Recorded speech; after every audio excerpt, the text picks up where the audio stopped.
Druckmann, Eddie Druckmann.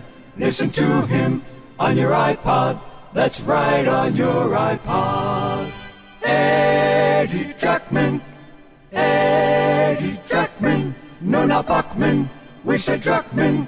And you shall laugh even longer and harder than when you saw Jennifer Lopez in Monster-in-Law.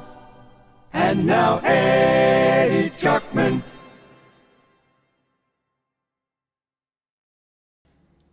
Hello, I'm Eddie Druckmann, and when I'm not out solving mysteries with Scooby, Shaggy, and the gang, by the way, I did Velma very hot, I'm bringing you the news.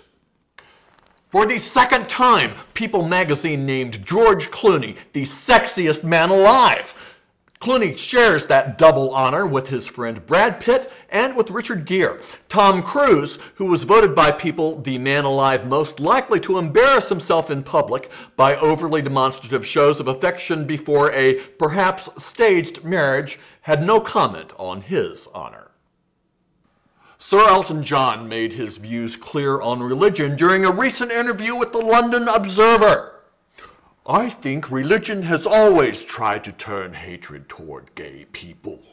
The problem is, there are so many gay people I know who love their religion, and some of them aren't even priests.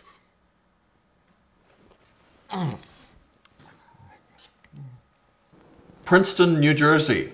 The College Board, keeper of the SAT, said the high school senior class of 2006 had the lowest overall score in 31 years.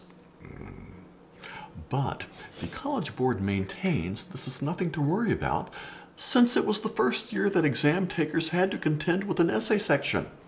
The College Board went on to say that while SAT scores were the lowest they have been in 31 years, students who locked themselves in the bathroom because their test scores weren't quite good enough to get into an Ivy League school was 5% lower than 2005.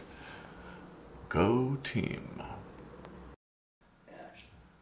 Now, I'd like to introduce you to a new editorial correspondent, Michael What the Buck Buckley, the man who was snarky before Spy, whose views on celebrities are such life lessons that the Buddha himself, if he were alive today, or by virtue of a Ouija board, would say, "No, this guy knows his shit."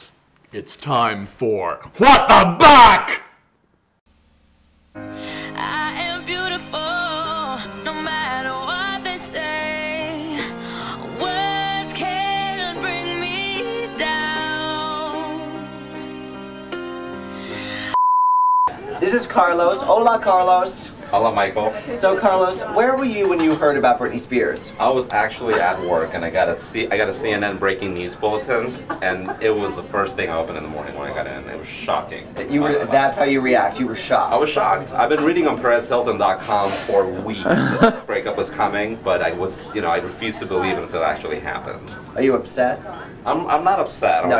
I'm upset that it took this long for Britney to get her shit together. Amen, sister. Can I say shit? Absolutely. Okay. So, any advice for Britney? I know she's watching. I would say stay away from your backup dancers unless they're gay, and just kind of marry a rich guy this time, or become a lesbian like everyone else is doing these days. Perfect. Thank you, Carlos. Thank you, Buck. Adios. So this is Travis. We're here with Travis. We found the liquor, so I knew Travis would be here. So Travis, where were you when you found out about Britney Spears and Kevin Federline? I was actually on my way to work. I was driving, getting off of the interstate, getting onto... And what was your initial reaction? Were you sad? Were you happy? Did you... It's about damn time. I'm sensing a theme here. It's about damn time. Now, I know Britney's watching, so do you have any advice for her? What would you tell Britney right now? What should she do next? Make sure that she's got that prenup in hand at all times. Absolutely. So that every time somebody walks up and says something, she say, "Nope, he signed here." Absolutely. And some good birth control. Well, that too. So we're here with Susan, who, and let me tell you, I've been talking to Susan for about 30 seconds, and she is full of opinions.